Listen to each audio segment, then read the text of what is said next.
Ladies and gentlemen, our penultimate presenter is a bit of a comedian. As some of you know, he's also a bit of a magician. But tonight he's going to talk about a disappearing act that's much more serious. So please welcome the magical, the marvelous Divy.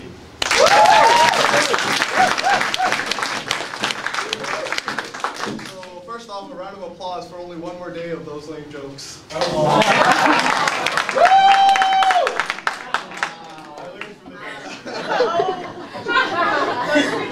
You know he's marking your grade, right? They might say, okay, so I'm ready. Sorry. Where are my glasses? Where are they? I just had them. Where'd they go? Oh, they're right here.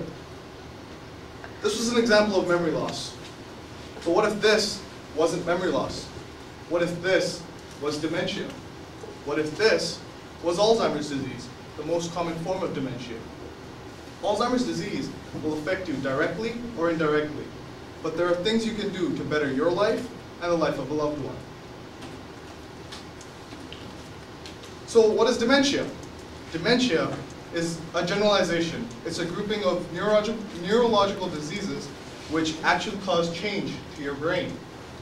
Down syndrome, Parkinson's disease, Huntington's disease are all different types of dementia. Alzheimer's disease is the most common form of dementia. 64% of all dementia in Canada is Alzheimer's disease. What Alzheimer's disease does is it causes a gradual onset of memory loss, changes to personality, changes to judgment, changes to character, and basically problem in performing daily activities. It's essentially the cognitive decay of the brain. So this is my grandpa, or my dadu as I call him. He's always been an important part of my life. He had a very unique way of making toast. This cut emulates his life very, very, very well, because he shared everything he had with those people important to him. And he taught this to us. Essentially what this cut is he would take one piece, and if I was there or my brother was there, or even my sister, he'd give one of us a piece. So my dadu had Alzheimer's, and he was diagnosed in 2004. However, we were lucky, and he was able to get medicine, and we were able to deal with it substantially well. From 2004 till 2009, it was managed fairly well. His life was at a pretty decent level. He was able to perform his daily routines without much interference. But however, that all changed in 2009 because my grandfather's pancreas burst, and he was hospitalized. And for a month and a half, he was off his Alzheimer's medication because it interfered with his pancreas medication. And the most important thing was to get him stable. So he was off his medication for a month and a half, but his Alzheimer's worsened at a very alarming rate. My grandfather suddenly, in a matter of a month and a half, didn't recognize me. 18 years, just gone. And it was so shaking. So today I share my experience with Alzheimer's with you. Identifying the disease is very important because it helps you realize that something is wrong, and that's half the battle. There are many things you can look for: memory loss, problems with speech, problems performing daily activities, anything which causes problems in your daily functioning could be related, like sudden changes in moods and behavior. In 2004, my grandfather's Alzheimer's was diagnosed because we saw, first of all, the memory loss, and it's sort of affecting his daily life. But the medicine was able to delay its effect. Alzheimer's is fatal. You carry it with you until you die. But he was still able to enjoy his life to a very high degree. Taking care of a loved one with Alzheimer's is tough, but what's tougher is actually having Alzheimer's.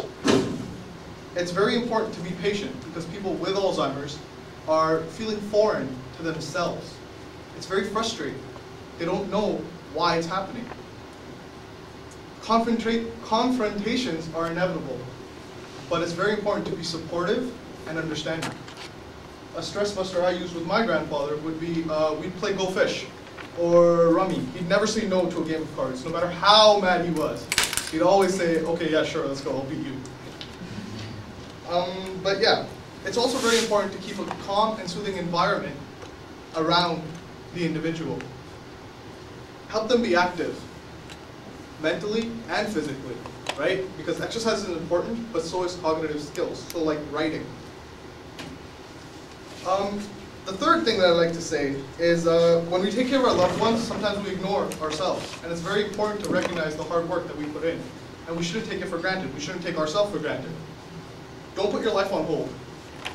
You can't do anything. Don't put your life on hold. Don't feel guilty every time you make a personal decision or action because you don't get to spend time with this person. Don't undervalue any effort you put in if your efforts are sincere.